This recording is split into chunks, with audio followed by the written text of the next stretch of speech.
we discussed empathy and vulnerability in this course.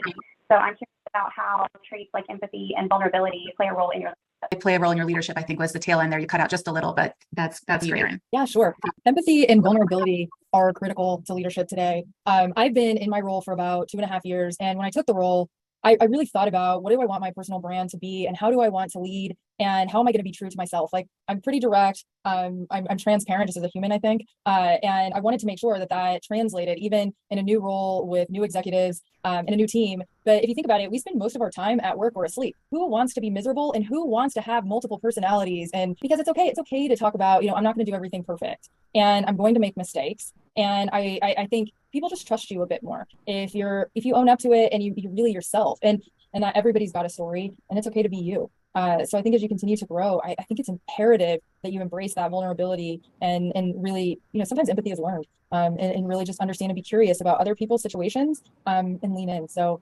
I think it's a critical component to leadership, especially today and with the younger generations, it's becoming even more important. In my career, when I have given into being vulnerable and letting my team in, it has also created this deep level of trust that helps me to find out the real of what's going on in a business. And when you have really large teams, it's difficult to keep your pulse on everything. So you need you need your team to trust you. You need to be able to trust them. That has helped me a lot, where people will pick up the phone and say, okay, just got to let you know that this is on fire. Like, this is not okay. And this is what needs to happen. In those times where people can't connect with you, they don't know who they're dealing with. They don't know how your reaction will be. People keep things held. And that's when you have these little smoldering forest fires that come up and they're too big once you finally find out about them. So that's one of the ways that I encourage everyone to lead.